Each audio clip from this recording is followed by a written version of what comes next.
Hare Hare Hare Krishna Krishna Krishna Hare Hare Rama Hare Hare Rama Rama Hare Hare Hare Hare Hare Hare Ram Krishna Ram Ram Ram Hare Rama Hare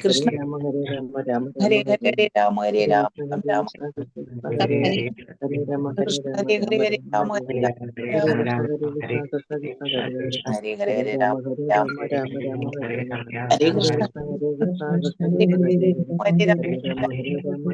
Ram Hare Hare Hare Hare Rama Krishna Hare Krishna Hare Ram Hare Krishna Hare Ram Hare Hare Ram Hare Ram Ram Ram Hare Hare Hare Hare Krishna Hare Krishna ഹരേ കൃഷ്ണ എല്ലാവർക്കും പ്രണാമം. ഓം നമോ Hare Krishna Mataji Pranam. ഭഗവതേ വാസുദേവായ. ഓം നമോ ഭഗവതേ വാസുദേവായ. ഓം നമോ ഭഗവതേ വാസുദേവായ. ഓം അജ്ഞാനതിമിരാന്തസ്യ ജ്ഞാനാഞ്ജനാശലാകയ ചക്ഷുരുന്മീലിതം യേന തസ്മൈ ശ്രീഗുരവേ നമഃ. നമോ വിഷ്ണുപാദായ കൃഷ്ണപ്രേഷ്ഠായ ഭൂതലേ ശ്രീമതേ ഭക്തിവേദാന്ത സ്വാമിനിതി നാമിനേ. നമസ്തേ സാരസ്വതേ ദേവേ ഗൗരവാണി പ്രചാരിണേ നിർവിശേഷ ശൂന്യവാദി പാശ്ചാത്യ ദേശകാരിണേ. ജയ ശ്രീ കൃഷ്ണ ചൈതന്യ പ്രഭു നിത്യാനന്ദ ശ്രീ അദ്വൈത ഗദാധര ശ്രീവാസാദി ഗൗര ഭക്തവൃന്ദ. ഹരേ കൃഷ്ണ കൃഷ്ണ കൃഷ്ണ ഹരേ ഹരേ ഹരേ രാമ രാമ രാമ ഹരേ ഹരേ. ഹരേ കൃഷ്ണ നിഗമ കൽപതരോർഗളിതം ഫലം സുഖമുഖാമൃതദ്രവ സംയുതം നിപതഭാഗവതം രസമാലയം മുഹുരഹോ രസികാ ഭുവി ഭാവുകാഃ. നാരായണം നമസ്കൃത്യം നരം ചൈവ നരോത്തമം ദേവീം സരസ്വതീം വ്യാസം തതോ ജയമുദിരയേത്. നഷ്ടപ്രായേഷു ഭദ്രേഷു നിത്യം ഭാഗവത സേവയം ഭഗവതേ ഉത്തമ ശ്ലോകേ ഭക്തിർഭവതി നൈഷ്ഠികീ. കൃഷ്ണായ വാസുദേവായ ദേവകീ നന്ദനായ ച നന്ദഗോപകുമാരായ ഗോവിന്ദായ നമോ. ഹരേ കൃഷ്ണ കൃഷ്ണ കൃഷ്ണ ഹരേ ഹരേ Hare Rama Hare Ram Ram ഹരേ ഹരേ കൃഷ്ണ. ശ്രീ ശ്രീ രാധാ ഗോവിന്ദ് ടെമ്പിൾ ഇസ്കോൺ മാംഗ്ലൂരിന്റെ ഭാഗവതം ക്ലാസ്സിലേക്ക് എല്ലാവർക്കും സ്വാഗതം. ഹരേ കൃഷ്ണ. എല്ലാവർക്കും പ്രണാമം. Hare Krishna Mataji. ഹരേ കൃഷ്ണ. എല്ലാവർക്കും പ്രണാമം. നമ്മള് ഹരേ കൃഷ്ണ എല്ലാവർക്കും പ്രണാമം. Hare Krishna Mataji Pranam. 22 നമ്മള് മുഴുവനാക്കാഞ്ഞത്, കുറച്ചെടുത്തുണ്ടായിരുന്നു അല്ലേ? ഹരേ കൃഷ്ണ. എന്താണ് നമ്മൾ ഇന്നലെ എടുത്തത്? എന്തൊക്കെയാണ് കണ്ടത്? നമ്മൾ ഓർമ്മയുണ്ടോ? ഭഗവാനെ ഒരു താമരപ്പൂവിനോട് ഉപമിച്ചിരിക്കുന്നു. ആ, ഭഗവാന് താമരപ്പൂവിനോട് ഉപമിച്ചിരിക്കുന്നു. താമരയിതളുകൾ പോലെയാണ്. പാദത്തിൽ താമരയുടെ അടയാളമുണ്ട്. പിന്നെ ഭഗവാൻ അവതരിക്കുന്നതിനെ കുറിച്ച് പറഞ്ഞില്ലേ? അതിന് മുന്നത്തെ ശ്ലോകത്തിൽ എന്താ പറഞ്ഞത്?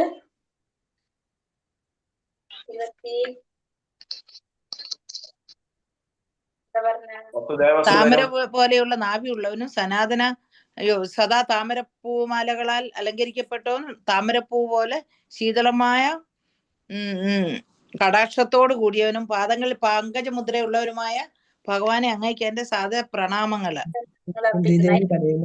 പറഞ്ഞു, ആത്മാവിന്റെ ശരീരത്തിന്റെ വിഭജിച്ചറിയാൻ കെൽപ്പുള്ളവരാകിയത് കൊണ്ട് പരിശുദ്ധരായ ഉന്നത അതീന്ദ്രിയവാദികളുടെയും അതുപോലെ തന്നെ മാനസിക വിചക്ഷണരുടെ ഒക്കെ ഹൃദയങ്ങളിൽ ഭക്തിയുടെ സേവനത്തിന്റെ അതീന്ദ്രിയ വിജ്ഞാനം പ്രചരിപ്പിക്കാനായിട്ട് ഭഗവാൻ അവതരിക്കുന്നു എന്ന് പറഞ്ഞു അല്ലെ. അപ്പൊ കുന്തിദേവി ചോദിക്കുന്നതാണ്, അപ്പൊ പിന്നെ സ്ത്രീജനങ്ങൾക്ക് എങ്ങനെയാണ് മനസ്സിലാക്കാൻ സാധിക്കുന്നതെന്ന് ചോദിക്കുന്നുണ്ടായിരുന്നു.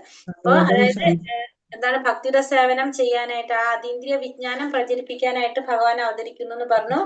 പിന്നത്തെ പറഞ്ഞാണ് ഭഗവാൻ വസുദേവസുതനും ദേവകിയുടെ ആനന്ദനിധിയുമായിട്ടുള്ള നന്ദമഹാരാജാവിന്റെ വൃന്ദാവനത്തിലെ മറ്റു ഗോപന്മാരെയും നന്ദഗോപുരെയും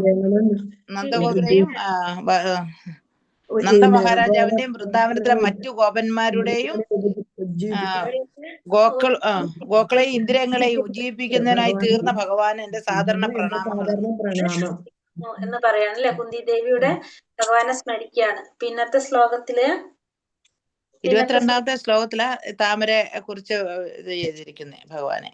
അത് മുഴുവനായിട്ടില്ലല്ലോ എടുത്തത് അല്ലെ. 22ാമത്തെ ശ്ലോകത്തില് ഭഗവാന് താമരയോട്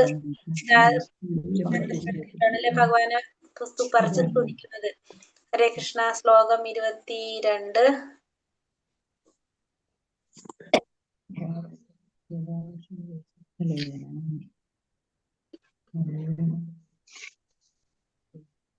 ഹരേ കൃഷ്ണ. ഓം നമോ ഭഗവതേ വാസുദേവായ. നമ പങ്കജനാഭായ നമ പങ്കജമാലിനേ നമ പങ്കജനേത്രായ നമസ്തേ പങ്കജാംഗേ. ചൊല്ലിക്കൊള്ളൂ. നമ പങ്കജനാഭായ നമ പങ്കജമാലിനേത്രായ നമസ്തേ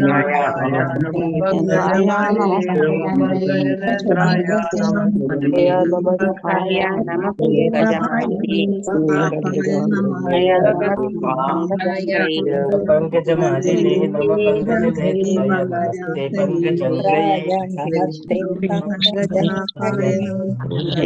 നമ പങ്കജനേത്രായ നമസ്തേ പങ്കജാംഗേ ഹരേ കൃഷ്ണ. ഹരേ കൃഷ്ണ. നമ്മള് വിവർത്തനം വായിച്ചില്ല. താമര പോലെയുള്ള നാഭിയുള്ളവനും സദാ താമരപ്പൂമാലകളാൽ അലങ്കരിക്കപ്പെട്ടവനും താമരപ്പൂവ് പോലെ ശീതളമായ കടാക്ഷത്തോടു കൂടിയവനും പാദങ്ങളിൽ പങ്കജ മുദ്രയുള്ളവനുമായ ഭഗവാനെ അങ്ങേക്ക് എന്റെ ആദരപൂർവമായ പ്രണാമങ്ങൾ. അപ്പൊ നമ്മളിൽ നിന്നൊക്കെ ഭയങ്കര വ്യത്യസ്തമാണ് അല്ലെ ഭഗവാന്റെ ശരീരത്തില്. എന്നാണ് പറഞ്ഞ ഭഗവാന്റെ നാഭി താമരപ്പൂ പോലെയുള്ളതാണെന്ന് പറഞ്ഞു. സദാ താമരപ്പൂ മാലകൾ കൊണ്ട് അലങ്കരിക്കപ്പെട്ടവനാണ്. പിന്നെ താമരപ്പൂ പോലെ ശീതളമായ കടാക്ഷത്തോട് കൂടിയവൻ. ഭഗവാന്റെ കണ്ണുകൾ അല്ലെ, ഭഗവാന്റെ ദർശനം എങ്ങനെയാണ് പറഞ്ഞത്? ശീതളമായ കടാക്ഷത്തോട് കൂടിയവനാണെന്ന് പറഞ്ഞു. പാദങ്ങളില് പങ്കജമുദ്രയുള്ളവനാണ് ഭഗവാൻ എന്നല്ലേ. അങ്ങനെയുള്ള ഭഗവാന് എന്റെ ആദരപൂർവമായ പ്രണാമങ്ങൾ അർപ്പിക്കാൻ കുന്തി ദേവി. ഭാവാർത്ഥം ശ്രീല പ്രഭുപാദിക്ക് ജയ്.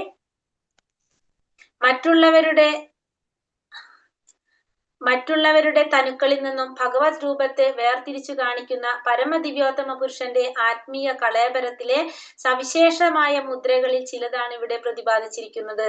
അപ്പൊ നമ്മൾ പറഞ്ഞല്ലേ, മറ്റുള്ളവരുടെ ശരീരത്തിൽ നിന്നും ഭഗവാന്റെ രൂപത്തെ വേർതിരിച്ച് കാണിക്കുന്ന ഇതാണ് ഈ കാണുന്ന മുദ്രകളെല്ലാം തന്നെ. അതില് ചിലതാണ് ഇവിടെ പറഞ്ഞിരിക്കുന്നത്. ഭഗവത് ശരീരത്തിന്റെ സവിശേഷ ലക്ഷണങ്ങളാണ് ഇതൊക്കെ. ഇപ്പൊ ഭഗവാൻ അവതരിക്കുമ്പോ ഭഗവാന്റെ ശരീരത്തിൽ കാണുന്ന ലക്ഷണങ്ങളാണ് ഈ പറഞ്ഞതൊക്കെ. നമ്മളിൽ ഒരുവനായി കാണപ്പെട്ടാലും തന്റെ സവിശേഷമായ ശാരീരിക ലക്ഷണങ്ങളാൽ ഭഗവാൻ സദാ വ്യത്യസ്തനായിരിക്കുന്നു. അപ്പൊ ഭഗവാൻ നമ്മളെ പോലെ ഒരു മനുഷ്യനായിട്ട് കണ്ടാലും ഈ പറഞ്ഞ ശാരീരിക ലക്ഷണങ്ങളൊക്കെ ഭഗവാനില് വ്യത്യസ്തനായിരിക്കും എപ്പോഴും. ഒരു സ്ത്രീയാകയാൽ ഭഗവാനെ ദർശിക്കുവാൻ താൻ അയോഗ്യയാണെന്ന് കുന്തി ദേവി പ്രസ്താവിക്കുന്നു. അപ്പൊ ഒരു സ്ത്രീ ആയതുകൊണ്ട് ഭഗവാനെ ദർശിക്കാനായിട്ട് താൻ അയോഗ്യയാണെന്ന് ഇവിടെ കുന്തി ദേവി പറയാണ്.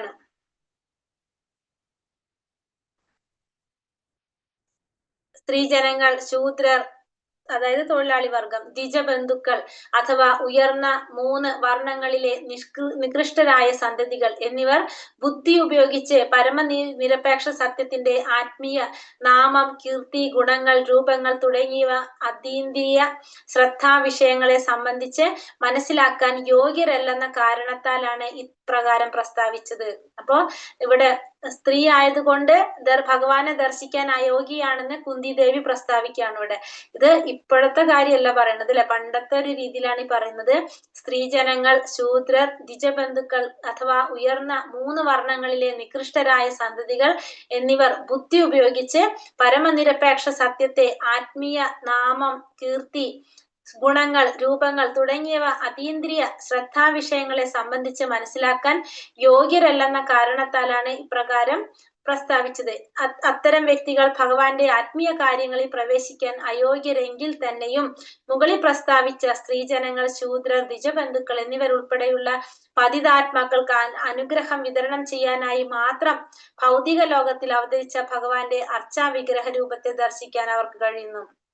അപ്പോ ഈ പറഞ്ഞ 3 കൂട്ട് സ്ത്രീജനങ്ങളെ, ശൂദ്രരെ, ദ്വിജബന്ധുക്കൾക്ക് അവർക്ക് ഭഗവാനെ മനസ്സിലാക്കാനായിട്ട്, അതായത് ആത്മീയമായ വിഷയങ്ങൾ ഭഗവാനുമായിട്ട് ബന്ധപ്പെട്ട ആ ഒരു ജ്ഞാനം മനസ്സിലാക്കാനായിട്ട് അയോഗ്യരായിട്ട് പറയാണ്. കാരണം എന്താണ്? പൊതുവെ താരതമ്യേന ബുദ്ധി കുറവാണ് എന്നുള്ളൊരു കാരണം കൊണ്ട്. പിന്നെന്താണ്, പണ്ടത്തെ ഒരു രീതിയിൽ എന്താണ്, സ്ത്രീകൾക്ക് ഈ വിദ്യാഭ്യാസവും കാര്യങ്ങളൊന്നും അധികം കൊടുത്തിരുന്നില്ല അല്ലെ. അപ്പൊ അതൊക്കെ കാരണം കൊണ്ടാണ് എന്ത് പറയുന്നത്, അവർക്ക് ഇതിനൊന്നും യോഗ്യത ഇല്ല എന്നുള്ള രീതിയിൽ പറയുന്നത്. അപ്പൊ അതുകൊണ്ട് തന്നെ അവരെ അനുഗ്രഹിക്കാൻ വേണ്ടിയിട്ട് എന്താണ്, അവർക്ക് അനുഗ്രഹം വിതരണം ചെയ്യാനായിട്ട് മാത്രം ഭൗതിക ലോകത്തിൽ അവതരിച്ച ഭഗവാന്റെ അർച്ചാവിഗ്രഹ രൂപത്തെ ദർശിക്കാൻ അവർക്ക് കഴിയുന്നു. അപ്പൊ അതുകൊണ്ടാണ് ഇത്തരത്തിൽ സ്ത്രീജനങ്ങള്, ശൂദ്രർ, ദ്വിജബന്ധുക്കൾക്കൊക്കെ അങ്ങനെയുള്ള പതിതാത്മാക്കൾക്ക് അനുഗ്രഹം വിതരണം ചെയ്യാനായിട്ടാണ് എന്ത് ഭഗവാന്റെ അർച്ചാവിഗ്രഹങ്ങള്. ഇത്തരം പതിതാത്മാക്കൾക്ക് ജഡവസ്തുവിനുപരിയായ യാതൊന്നും കാണാൻ കഴിയില്ല. അപ്പൊ ഇത്തരത്തിലുള്ള പതിതാത്മാക്കളുടെ പ്രത്യേകത എന്താണ്? നമുക്ക് ആ കാണാൻ സാധിക്കുന്ന, നമ്മുടെ ഇന്ദ്രിയങ്ങൾ കൊണ്ട് കാണാൻ സാധിക്കുന്നത് ഇത്തരത്തിലുള്ള ജഡവസ്തുക്കളാണ് നമുക്ക് കാണാനായിട്ട് സാധിക്കുന്നത്. അല്ലാതെ ഒന്നും നമുക്ക് കാണാനായിട്ട് കഴിയില്ല. ആകയാൽ ഭഗവാൻ ദാക്ഷിണ്യത്തോടെ അസംഖ്യം പ്രപഞ്ചങ്ങളിൽ ഓരോന്നിലും ഗർഭോദകശായ വിഷ്ണുവായി പ്രവേശിക്കുന്നു. അപ്പൊ അതുകൊണ്ട് തന്നെ ഭഗവാൻ എന്താണ്? അസംഖ്യം പ്രപഞ്ചങ്ങൾ ഉണ്ടല്ലോ, അപ്പൊ ഓരോ പ്രപഞ്ചത്തിലും ഗർഭോദകശായ വിഷ്ണുവായി പ്രവേശിക്കുന്നു. അദ്ദേഹത്തിന്റെ താമരപ്പൂവിന് സമാനമായ അതീന്ദ്രിയ നാഭി മധ്യത്തിൽ നിന്നും ഒരു താമരപ്പൂത്തണ്ട് വളരുകയും അപ്രകാരം പ്രപഞ്ചത്തിലെ ആദ്യ ജീവസൃഷ്ടിയായ ബ്രഹ്മാവ് ജനിക്കുകയും ചെയ്യുന്നു. അതിനുശേഷം എന്താ പറയണത്? ഭഗവാന്റെ 3 വിഷ്ണുമൂർത്തി രൂപങ്ങളിൽ അല്ലെ, ഗർഭോദകശായ വിഷ്ണു പ്രവേശിക്കും. അദ്ദേഹത്തിന്റെ താമരപ്പൂവിന് സമാനമായിട്ടുള്ള ആ താമര തണ്ടിൽ നിന്ന് ആദ്യത്തെ ജീവാത്മാവായിട്ടുള്ള താമരപ്പൂത്തണ്ട് വളർന്നു വരുന്നു. അതിൽ നിന്ന് ആദ്യത്തെ ജീവാത്മാവ് ആരാണ്? ബ്രഹ്മാവ് ജനിക്കുന്നു. ആകയാൽ ഭഗവാനെ പങ്കജനാഭി എന്ന് വിശേഷിപ്പിക്കുന്നു. അതുകൊണ്ട് ഭഗവാൻ എന്ത് പറയും? പങ്കജനാഭി എന്നും പറയും. മാനസിക രൂപം, ദാരുശില്പരൂപം, ഭൂമിയാൽ സൃഷ്ടിതമായ രൂപം, ലോഹനിർമ്മിത രൂപം, രത്നനിർമ്മിത രൂപം, വർണ്ണചിത്ര രൂപം, മണ്ണിൽ വരച്ച രൂപം എന്നിങ്ങനെ വിവിധ ഘടകങ്ങളാലുള്ള അർച്ചാ വിഗ്രഹങ്ങൾ പങ്കജനാഭിയായ ഭഗവാൻ സ്വീകരിക്കുന്നു. ഓരോ എന്താ പറഞ്ഞ, നമ്മൾ പറഞ്ഞു ഈ അർച്ചാ വിഗ്രഹങ്ങൾ പറഞ്ഞു, പതിതാത്മാക്കൾക്ക്, സ്ത്രീകള്, ശൂദ്രര്, പിന്നെ അതുപോലെ തന്നെ എന്താണ് ദ്വിജബന്ധുക്കള്, ഇതേപോലത്തെ പതിതാത്മാക്കൾക്കെല്ലാം ഭഗവാനെ ദർശിക്കാനായിട്ടുള്ള ഒരു അവസരമാണ് ഇതിലൂടെ കിട്ടുന്നത്, അർച്ചാ വിഗ്രഹത്തിലൂടെ കിട്ടുന്നത്. അതായത് നമ്മുടെ ഇന്ദ്രിയങ്ങൾ കൊണ്ട് നമുക്ക് കാണാൻ സാധിക്കുന്ന രീതിയിൽ ഭഗവാന്റെ ആ രൂപം, അതാണ് അർച്ചാ വിഗ്രഹം എന്ന് പറയുന്നത്. ഈ അർച്ചാ വിഗ്രഹം ഏത് രീതിയിലും ആകാം. അത് മാനസിക രൂപമാകാം, ദാരുശില്പത്തിലാകാം, പിന്നെന്താണ് ഭൂമിയാൽ സൃഷ്ടിതമായ രൂപമാകാം, ലോഹത്തിൽ നിർമ്മിക്കാം, രത്നനിർമ്മിതമാവാം, വർണ്ണചിത്ര രൂപമാവാം, മണ്ണിൽ വരച്ച രൂപമാവാം. ഇതിലേതിലായാലും ഭഗവാൻ എന്താണ്? ഭഗവാൻ അത് സ്വീകരിക്കാണ്. ഭഗവാന്റെ അത്തരം എല്ലാ രൂപങ്ങളും സദാ താമരപ്പൂമാലകൾ അലങ്കരിച്ചിരിക്കുന്നു. അപ്പൊ ഇത്തരത്തിലുള്ള ഭഗവാന്റെ എല്ലാ രൂപങ്ങളും ഭഗവാൻ സ്വീകരിക്കുന്നു എന്ന് മാത്രമല്ല, അതിലെല്ലാം ഭഗവാന്റെ താമരപ്പൂമാലകളാൽ അലങ്കരിച്ചിരിക്കുന്നു. ഭൗതിക പോരാട്ടത്തിൽ സദാ വ്യാപൃതരായിരിക്കുന്ന അഭക്തരുടെ തീവ്ര ശ്രദ്ധയെ ആകർഷിക്കാൻ ആരാധനാലയങ്ങളിൽ ശാന്തമായ അന്തരീക്ഷവും ഉണ്ടായിരിക്കേണ്ടതാണ്. അപ്പൊ ഇത്തരത്തിലുള്ള വിഗ്രഹങ്ങളൊക്കെ നമ്മൾ പ്രതിഷ്ഠിക്കുന്നത് എവിടെയാണ്? ആരാധനാലയങ്ങളിലാണ് അല്ലെ. അപ്പൊ ഈ ആരാധനാലയങ്ങൾ എങ്ങനെയായിരിക്കും? ശാന്തമായ ഒരു അന്തരീക്ഷം അവിടെ ഉണ്ടായിരിക്കണം. കാരണം ഭൗതികമായ പോരാട്ടത്തിൽ സദാ വ്യാപൃതരായിരിക്കുന്നവരാണ് എല്ലാവരും. അത്തരത്തിലുള്ള ഭക്തന്മാരുടെ തീവ്രശ്രദ്ധയെ ആകർഷിക്കാൻ എന്താ അത്യാവശ്യമാണ്? അവിടെ ഒരു ശാന്തതയായിട്ടുള്ള ഒരു അന്തരീക്ഷം ഉണ്ടെങ്കിലാണ് അഭക്തന്മാരുടെ ശ്രദ്ധയും അവിടെ ആകർഷിക്കാനായിട്ട് സാധിക്കുന്നത്. ധ്യാന നിമഗ്നർ മനസ്സിനുള്ളിൽ ഭഗവത് രൂപത്തെ ധ്യാനിക്കുന്നു. ആകയാൽ സ്ത്രീജനങ്ങൾ, ശൂദ്രർ, ദ്വിജബന്ധുക്കൾ എന്നിവർ അവർക്കായി നിർമ്മിക്കപ്പെട്ട വ്യത്യസ്ത രൂപങ്ങളിലുള്ള ആരാധനാലയങ്ങൾ സന്ദർശിക്കാൻ തയ്യാറാകുന്ന പക്ഷം ഭഗവാൻ അവരോട് പോലും കാരുണ്യമുള്ളവനാകുന്നു. അപ്പൊ ഇവിടെ ധ്യാനിക്കുന്നവരെന്താണ്? മനസ്സിനുള്ളിൽ ഭഗവാനെ ധ്യാനിക്കുകയാണ് ചെയ്യുന്നത്, ഭഗവാന്റെ രൂപത്തെ ധ്യാനിക്കും. ആകയാൽ സ്ത്രീജനങ്ങള്, ശൂദ്രര്, ദ്വിജബന്ധുക്കള് അവരെന്താ ചെയ്യണത്? അവർക്കായി നിർമ്മിക്കപ്പെട്ട വ്യത്യസ്ത രൂപത്തിലുള്ള ആരാധനാലയങ്ങൾ സന്ദർശിക്കാൻ തയ്യാറാകുമ്പോൾ അവർക്കും ഭഗവാൻ എന്താണ്? കാരുണ്യം കൊടുക്കുകയാണ് ചെയ്യുന്നത്.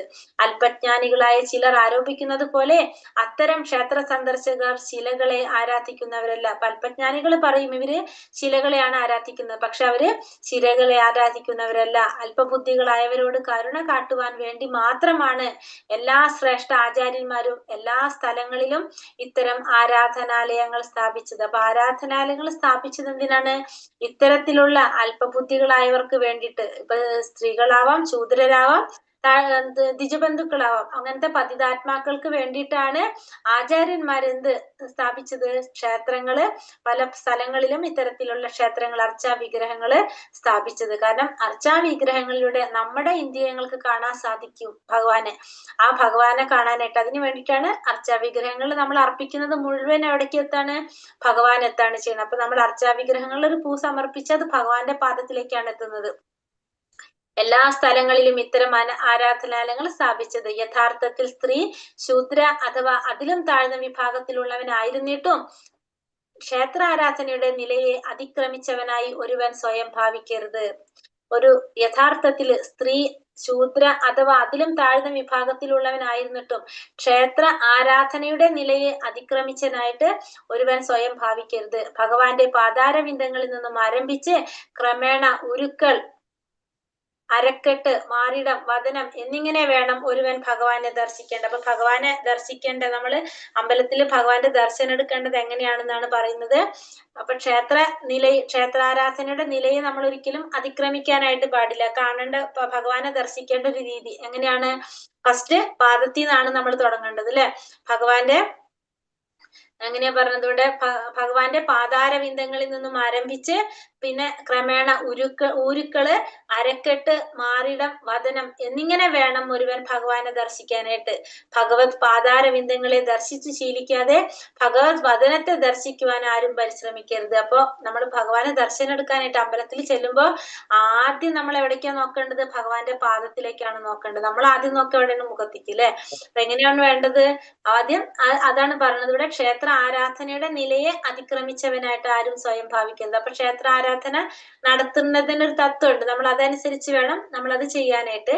ആദ്യം നമ്മൾ എന്ത് ചെയ്യണം? ഭഗവാന്റെ പാദത്തിലൂടെ വന്നിട്ട് പാദത്തിലൂടെ ഉരുക്കള്, അരക്കെട്ട്, മാറിടം, വദനം അങ്ങനെ നമ്മൾ എന്തിലേക്ക് വേണം? ഭഗവാന്റെ തിരുമുഖം ദർശിക്കണം. അല്ലാതെ ശീലിച്ചു വെക്ക ഭഗവാൻ വദനത്തെ ദർശിക്കാൻ ആരും പരിശ്രമിക്കരുത്. കുന്തി ദേവി ഭഗവാന്റെ പിതൃ സഹോദരി ആയതിനാൽ ഭഗവാന് ലജ്ജ തോന്നുന്ന വിഷമസ്ഥിതി ഒഴിവാക്കാനായി പാതാരവിന്ദങ്ങളിൽ നിന്നും ഭഗവാനെ ദർശിക്കുന്നതിന് പകരം പാദങ്ങൾക്ക് മുകളിൽ അരക്കെട്ട് മുതൽ ഭഗവാനെ വീക്ഷിക്കാൻ ആരംഭിച്ച് ഉത്തരോത്തരമായി വദനം ദർശിച്ച് പിന്നീട് താഴോട്ട് പാദത്തെ ദർശിച്ചു. പക്ഷെ കുന്തി ദേവിക്ക് ഒരു എക്സെപ്ഷൻ ഉണ്ട്. എന്താണ്? കുന്തി ദേവി ഭഗവാന്റെ അച്ഛന്റെ സഹോദരിയാണ് അല്ലെ. അപ്പൊ അമ്മയുടെ സ്ഥാനമാണ്. അപ്പൊ കുന്തി ദേവി ഭഗവാന്റെ പാദത്തിൽ ദർശനം എടുത്തു കഴിഞ്ഞാൽ ഭഗവാന് ലജ്ജ തോന്നുന്ന, ഭഗവാന് വിഷമസ്ഥിതി ഉണ്ടാകുന്ന ഒരു അവസ്ഥയാണത്. കാരണം അമ്മയുടെ സ്ഥാനമാണ്. അപ്പൊ അതുകൊണ്ട് തന്നെ അത് ഒഴിവാക്കാൻ വേണ്ടിയിട്ട് കുന്തി ദേവി എങ്ങനെയാണ്? ആദ്യം ഭഗവാന്റെ പാദങ്ങൾ ദർശിക്കുന്നതിന് പകരം പാദങ്ങൾക്ക് മുകളിൽ അരക്കെട്ട് മുതൽ ഭഗവാനെ വീക്ഷിക്കാൻ ആരംഭിച്ച് ഉത്തരോത്തരമായി വദനം ദർശിച്ച് പിന്നെ താഴോട്ട് പാദം ദർശിച്ചു. സർവവും കണക്കിലെടുക്കുമ്പോൾ എല്ലാം ക്രമാനുസൃതം തന്നെയായിരുന്നു. അപ്പൊ അത് നോക്കുമ്പോഴും എങ്ങനെയാണ്? എല്ലാം ക്രമാനുസൃതം തന്നെയായിരുന്നു. പക്ഷെ എന്തുകൊണ്ടാണ് അത് മാറ്റി ചെയ്തത്? കാരണം ഭഗവാന് വിഷമസ്ഥിതി ഒഴിവാക്കാൻ വേണ്ടിയിട്ട്. കാരണം അച്ഛന്റെ സഹോദരിയാണ്. അപ്പൊ അതുകൊണ്ട് അത് ഒഴിവാക്കാൻ വേണ്ടിയിട്ടാണ് അങ്ങനെ കുന്തി മഹാറാണി ചെയ്തത്. ഹരേ കൃഷ്ണ. അടുത്ത ശ്ലോകത്തിലേക്ക് പോകാം. ഹരേ കൃഷ്ണ. ഓം നമോ ഭഗവതേ വാസുദേവായ. യഥാ ഋഷികേശ ഖലേന ദേവകി കംസേന രുദ്ധാതിചിരം ശുചാർപ്പിത വിമോചിതാഹം സഹാത്മജാ വിഭോ തയൈവ നാഥേന മുഹുർവിപദ്ഗണാത്. യഥാ ഋഷികേശ ഖലേന ദേവകി കംസേന രുദ്ധാതിചിരം ശുചാർപ്പിത വിമോചിതാഹം സഹാത്മജാ വിഭോ ത്വയൈവ നാഥേന മുഹുർവിപദ്ഗണാത്. ഹരേ കൃഷ്ണ. ചൊല്ലിക്കോളൂ. ഹരേ കൃഷ്ണ. ഭഗവതേ വാസുദേവായ. ഋഷികേശ ഖലേന ദേവകി നാഥേന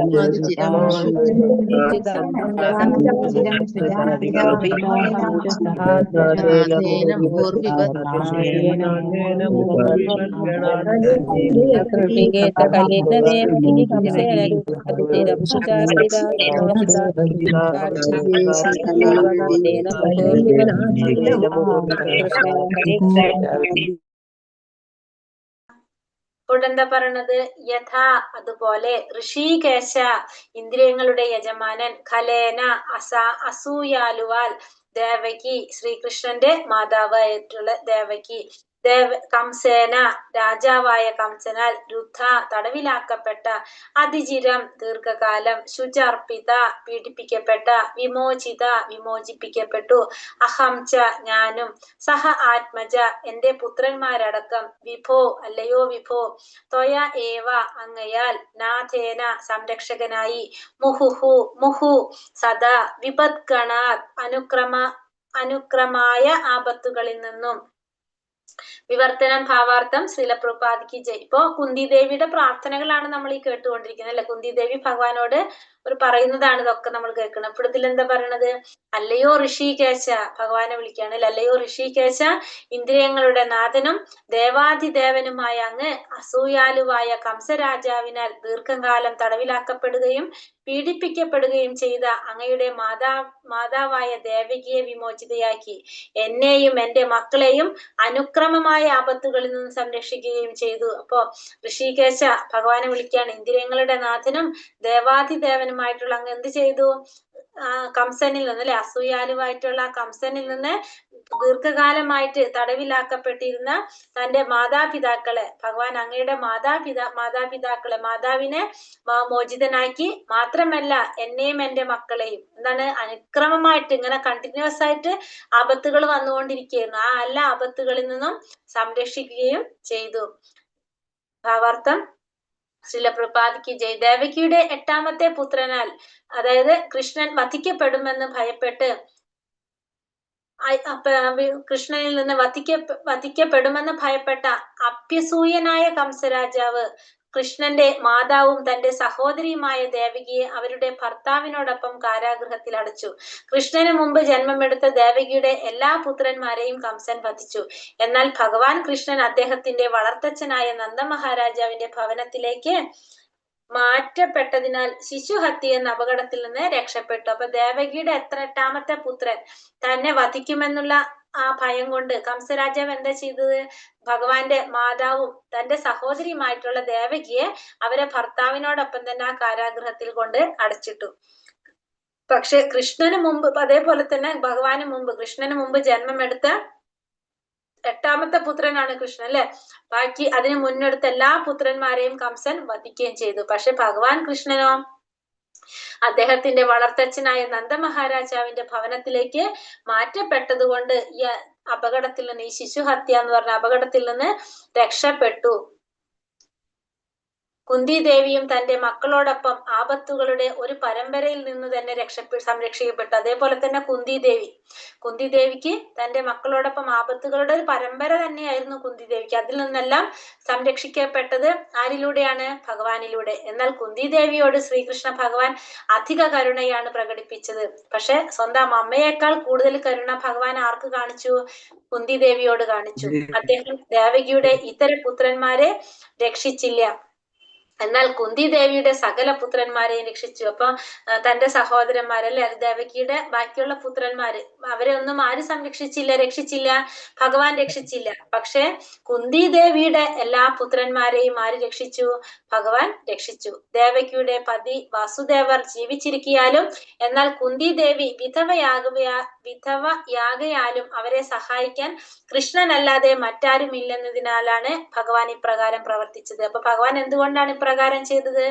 ഒന്ന്, കുന്തി ദേവി വിധവയാണ്. പിന്നെ ദേവകിയുടെ പതി വസുദേവര് ജീവിച്ചിരിക്കുന്നുണ്ട്. അപ്പൊ അതുകൊണ്ടാണ് കുന്തി ദേവിയുടെ അടുത്ത് കൂടുതൽ സഹായങ്ങൾ ആര് ചെയ്തു കൊടുക്കുന്നത്? ഭഗവാൻ കൃഷ്ണൻ ചെയ്തു കൊടുക്കുന്നത്. അപ്പൊ അവരെ സഹായിക്കാനായിട്ട് താനല്ലാതെ മറ്റാരും ഇല്ലെന്ന് ഭഗവാൻ ഇപ്രകാരം പ്രവർത്തിച്ചു. അപ്പൊ താനല്ലാതെ വേറെ ആരും ഇല്ല അവരെ സഹായിക്കാൻ എന്ന് ചിന്തിച്ചുകൊണ്ടാണ് ഭഗവാൻ ഇപ്രകാരം പ്രവർത്തിച്ചത്. അധിക വിപത്തിൽ അകപ്പെട്ട ഭക്തനോട് കൃഷ്ണൻ കൂടുതൽ അനുകമ്പ പ്രകടിപ്പിക്കുന്നുവെന്നാണ് ഇതിൽ നിന്ന് നിർണയിച്ചിരിക്കുന്നത്. അപ്പൊ ഭഗവാന്റെ ഭക്തൻ കൂടുതൽ വിപത്തിൽ പെട്ട് കഴിഞ്ഞാൽ അവരെ സഹായിക്കാൻ ആരുമില്ലെങ്കിൽ അവരാര് സഹായിച്ചിരിക്കും?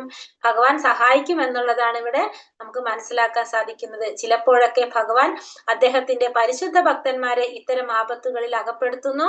എന്തെന്നാൽ ആ നിസ്സഹായാവസ്ഥയിൽ ഭക്തൻ ഭഗവാനോട് കൂടുതൽ ആസക്തനായി തീരുന്നു. ഒരു ഭക്തന് ഭഗവാനോട് എത്രയധികം ആസക്തിയുണ്ടോ അത്രയധികം അവന് വിജയം പ്രാപ്തമാകുന്നു. അപ്പൊ ചിലപ്പോഴൊക്കെ ഭഗവാൻ എന്ത് ചെയ്യും? ഭഗവാന്റെ ഭക്തന്മാരെ എന്ത് ചെയ്യും? ഇത്തരത്തിലുള്ള ആപത്തുകളിലൊക്കെ അകപ്പെടുത്തും. എന്തിനാണ്? അങ്ങനെ ഒരു നിസ്സഹായാവസ്ഥ വരുമ്പോ അവര് ഭഗവാനെ കൂടുതൽ ഭഗവാനോട് ആസക്തി ഉണ്ടാവും. അതിനായിട്ട് ഒരു ഭക്തനെ ഭഗവാൻ എന്ത് ചെയ്യും? ഇത്തരത്തിലുള്ള ആപത്തുകളിലൊക്കെ അകപ്പെടുത്തും. ഒരു ഭക്തന് ഭഗവാനോട് എത്രയോ അധികം ആസക്തിയുണ്ടോ അത്രയധികം അവന് വിജയം പ്രാപ്തമാക്കാനും സാധിക്കും. അപ്പൊ എത്രത്തോളം ആസക്തി ഭഗവാനോടുണ്ടോ അത്രത്തോളം വിജയം കൈവരിക്കാനും ആ ഒരു ഭക്തന് സാധിക്കും. ഹരേ കൃഷ്ണ. ശ്ലോകം 24.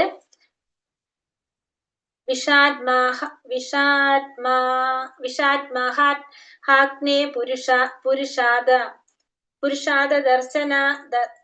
ദസൽസാഭായ വനവാസ കൃച്ഛ്രത മൃഥേനേക മഹാരഥാസ്ത്രതോ ദ്രൗണസ്ത്രതശ്ചാസ്മ ഹരേഭിരക്ഷിത.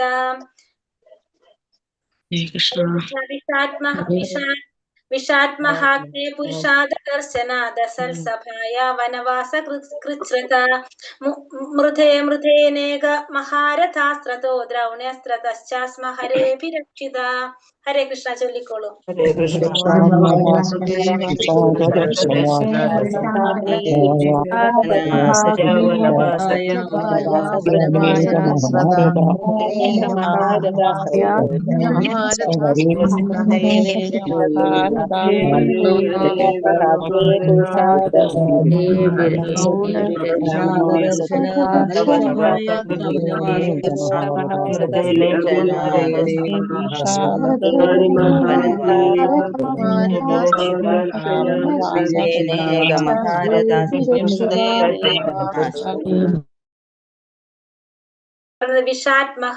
വിഷാത്മഹാഗ്നേ പുരുഷാദർശന ദസൽസഭായ വനവാസ കൃച്ഛ്രത മൃഥേനേക മഹാരഥോസ്ത്രത ദ്രൗണ്യസ്ത്രതശ്ചാസ്മ ഹരേഭിരക്ഷിത.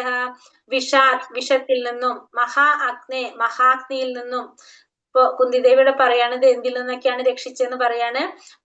വിഷത്തിൽ നിന്നും, മഹാഗ്നിയിൽ നിന്നും, പുരുഷാദ നരഭോജികളിൽ നിന്ന്, ദർശനാത് പോരാടി, അസത് ദുർവൃത്തമായ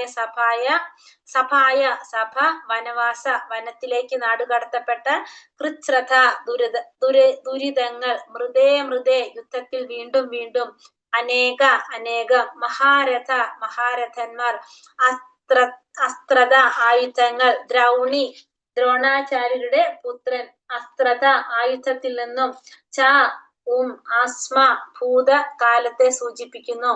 ഹരേ അല്ലയോ എന്റെ ഭഗവാനെ, അഭിരക്ഷിത പൂർണ്ണമായി സംരക്ഷിക്കപ്പെട്ടു. വിവർത്തനം ഭാവാർത്ഥം. ശ്രീല പ്രഭുപാദ് കി ജയ്.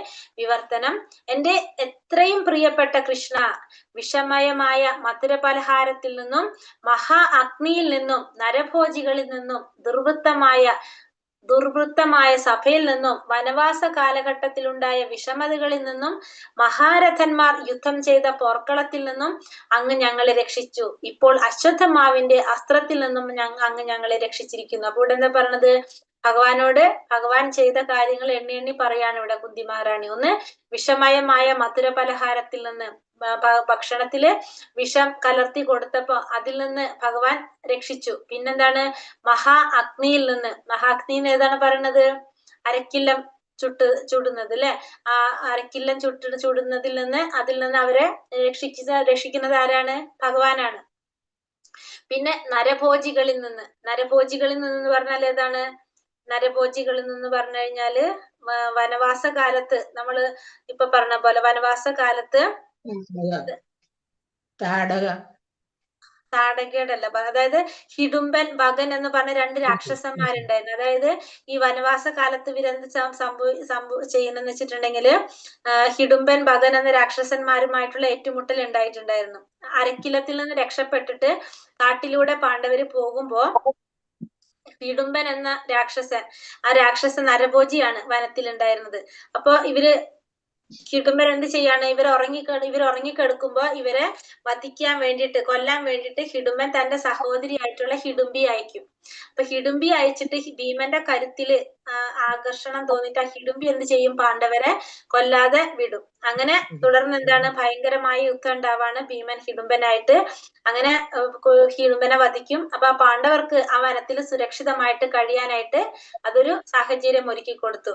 പിന്നെ പിന്നീട് നമുക്കറിയാം, ഭീമൻ ആരെ വിവാഹം കഴിക്കുന്നുണ്ട്? ഹിഡുംബിയെ കല്യാണം കഴിക്കുകയാണ് അല്ലെ? അങ്ങനെയാണ് ഘടോൽക്കജൻ എന്ന് പറഞ്ഞിട്ടുള്ള ഒരു പുത്രൻ ജനിക്കുന്നത്. പിന്നെ രണ്ടാമത്തത് ഭഗൻ എന്ന് പറഞ്ഞാല് ഏകചക്ര ഗ്രാമത്തിൽ, അതായത് പാണ്ഡവർ ബ്രാഹ്മണ വേഷത്തില് ഏകചക്ര ഗ്രാമത്തിൽ താമസിക്കുമ്പോഴാണ് സംഭവം നടക്കുന്നത്. ആ ഗ്രാമത്തിനടുത്തുള്ള മലയിൽ താമസിച്ചിരുന്ന ഭഗൻ എന്ന രാക്ഷസൻ എല്ലാ ദിവസവും ഗ്രാമവാസികൾക്ക് ഓരോ വണ്ടി ഭക്ഷണവും പിന്നെ അത് കൊണ്ടുപോകുന്ന ആര് കഴിക്കും?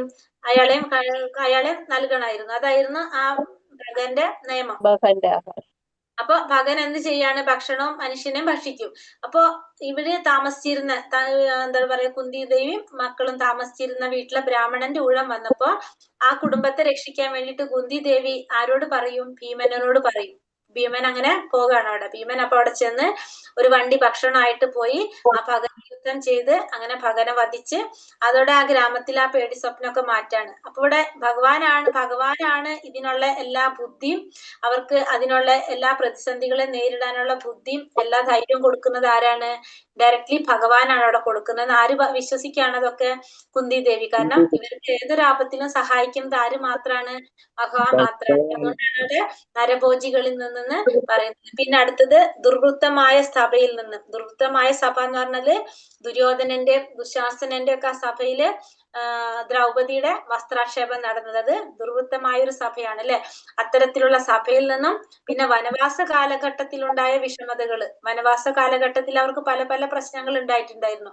അത്തരത്തിലുള്ള വിഷമതകളിൽ നിന്നും പിന്നെ മഹാരഥന്മാർ യുദ്ധം ചെയ്ത പോർക്കളത്തിൽ നിന്ന്. മഹാരഥന്മാരായിട്ടുള്ള ആരൊക്കെയാണ്? ഭീഷ്മരും ദ്രോണരൊക്കെ. ആ മഹാരഥന്മാരുടെ പോർക്കളത്തിൽ നിന്നുമെല്ലാം അവരെ രക്ഷിച്ചത് പാർത്ഥസാരഥിയായിട്ട് അവരുടെ കൂടെ ഉണ്ടായിരുന്നു ഭഗവാൻ അല്ലെ.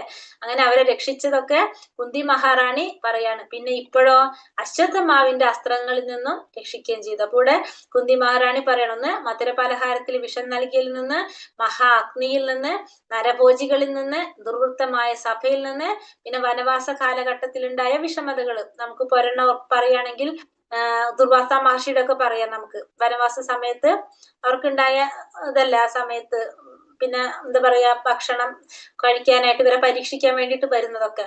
പിന്നെ മഹാരഥന്മാര് യുദ്ധം ചെയ്ത പോർക്കളത്തിൽ നിന്നും എല്ലാം ഭഗവാൻ ഇവരെ രക്ഷിച്ചു. പിന്നെ ലാസ്റ്റ് ഇപ്പൊ അശ്വത്ഥമാവിന്റെ അസ്ത്രത്തിൽ നിന്നും അവരെ രക്ഷിക്കുകയും ചെയ്തു. ഭാവാർത്ഥം ശ്രീല പ്രഭുപാദിക്ക് ജയ്. അഭിമുഖീകരിക്കപ്പെട്ട വിപത്തുകളുടെ ഒരു പട്ടിക ഇവിടെ നൽകിയിരിക്കുന്നു. അസൂയാലുവായ തന്റെ സഹോദരനാൽ ദേവകി ഒരിക്കൽ ക്ലേശത്തിലാക്കപ്പെട്ടു. അല്ലാത്ത പക്ഷം അവർ നല്ല നിലയിലായിരുന്നു. എന്നാൽ കുന്തിദേവിയും അവരുടെ പുത്രന്മാരും ഒന്നിനു പുറകെ മറ്റൊന്ന് എന്ന ക്രമത്തിൽ വർഷങ്ങളോളം വിപത്തുകളിലേക്ക് തള്ളപ്പെട്ടു. രാജ്യം ഹേതുവായി ദുര്യോധനനും കൂട്ടരും അവരെ ആപത്തിൽപ്പെടുത്തിക്കൊണ്ടിരുന്നു. എന്നാൽ ഓരോ തവണയും ഭഗവാനാൽ കുന്തിപുത്രർ സംരക്ഷിക്കപ്പെട്ടു. അപ്പൊ ഇവിടെ വിപത്തുകളുടെ ഒരു പട്ടിക തന്നെയാണ് കുന്തി മഹാറാണി പറഞ്ഞത് അല്ലെ.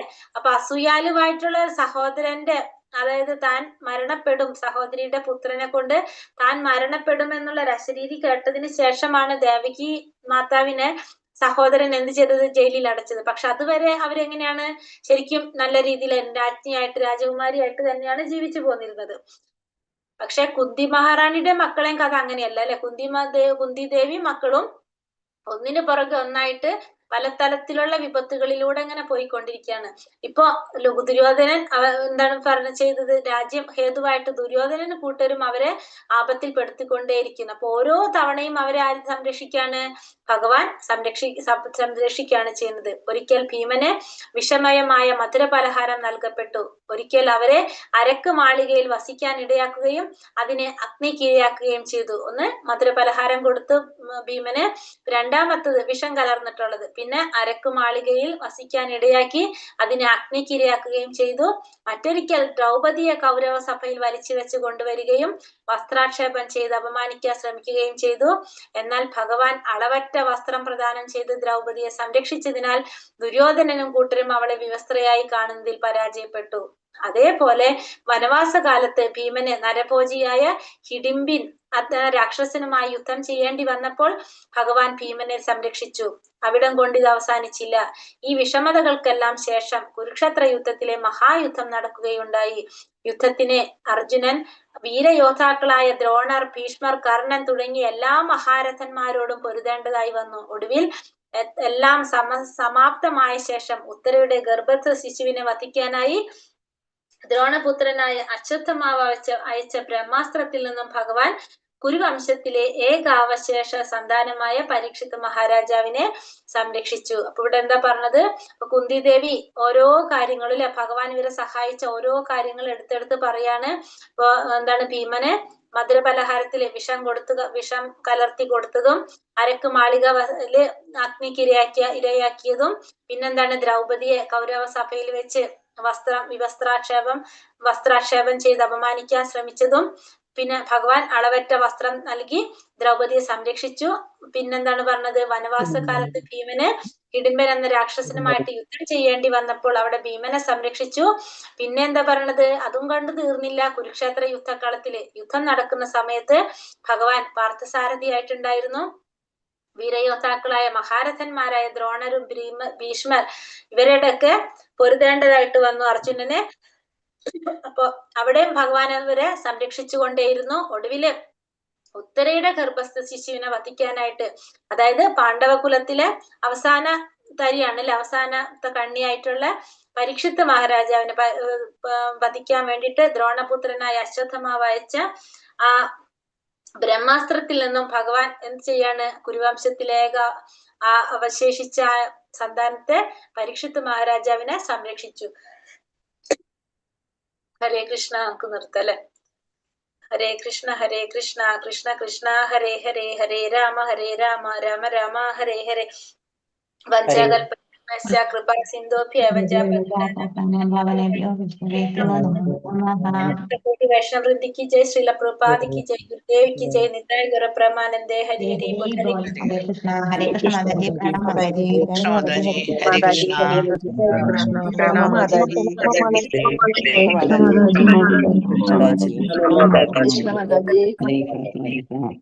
माताजी प्रणाम माताजी प्रणाम माताजी हरे कृष्ण हरे कृष्ण हरे कृष्ण माताजी प्रणाम माताजी हरे कृष्ण എല്ലാവർക്കും പ്രണാമം. അപ്പൊ കുന്തി